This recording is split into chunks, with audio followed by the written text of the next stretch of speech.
আজকের মহিলা দায়িত্বশীল এবং বিশিষ্ট ব্যক্তিদের নিয়ে আজকের এই আয়োজনের সম্মানিত সভাপতি, সম্মানিত অতিথিবৃন্দ, কাপাসিয়ার গণ্যমান্য ব্যক্তিবর্গ, আমরা আল্লাহর পক্ষ থেকে যে দায়িত্ব পেয়েছি সেই দায়িত্বের ব্যাপারে আল্লাহ তাআলা বলছেন, আমার পরিচয় হলো আমি আল্লাহর খলিফা।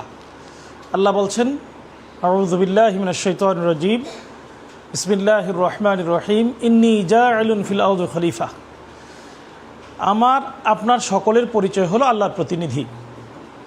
আল্লাহ তাআলার প্রতিনিধির দায়িত্ব হলো আল্লাহর এই জমিনে আল্লাহর কাজকে নির্ধারিত পদ্ধতিতে আল্লাহর বিধান অনুযায়ী বাস্তবায়ন করা। আমি যদি আমার সন্তানকে আমার পক্ষ থেকে কোনো কাজে কোথাও পাঠাই, সে তার সকল ব্যক্তি সত্তাকে মুছে দিয়ে, তার যে ব্যক্তি পরিচয় আছে সব কিছু মুছে দিয়ে তার পরিচয় হবে সে আমার সন্তান, এবং তার সকল কর্ম বাদ দিয়ে তার কাজ হবে আমার কাজ। ঠিক তেমনিভাবে আল্লাহ তাআলা বলছেন, আমি আল্লাহর পক্ষ থেকে যেহেতু প্রেরিত হয়েছি, আমার পরিচয় আসলে কিছু থাকবে না। আল্লাহ এই কথা কিন্তু বলেছেন। আল্লাহ বলছেন, ইন্না লিল্লাহি ওয়া ইন্না ইলাইহি রাজিউন। আল্লাহ বলছেন আমি আল্লাহর জন্যে এবং আবার আল্লাহর কাছেই ফিরে যাব। অন্য জায়গায় আল্লাহ তাআলা বলছেন আমার কাজটা কি।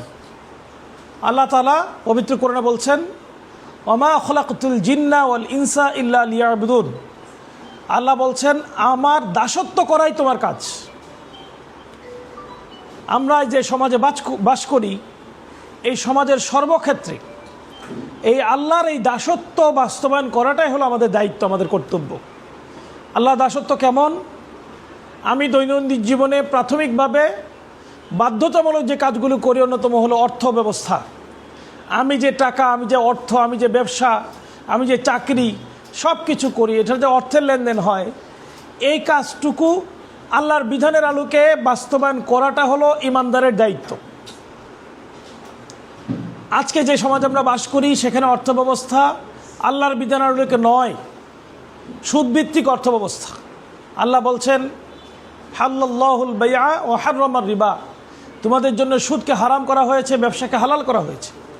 অথচ সমাজের সর্বত্র এখন সুদ। আমরা গত 30 তারিখে বাজেট পেশ করেছে, পাশ হয়েছে সংসদে। এই বাজেটের শুরু থেকে শেষ পর্যন্ত বিরোধী দলীয় 90 জন এমপি মিলে প্রায় সবাই এই সুদের বিরুদ্ধে কথা বলেছি। গতকালকে সংসদে সুদ নিষিদ্ধ করার জন্যে বিল উত্থাপন করা হয়েছে। এত কিছু করার পরেও কিন্তু সমাজ থেকে সুদ বন্ধ হওয়ার কোনো সম্ভাবনা তৈরি হয় নাই। বরং এই বছর বাজেটের মধ্য দিয়ে অতীতের যে কোনো সময়ের চেয়ে সুদের হার এবং পরিমাণ বৃদ্ধি করা হয়েছে।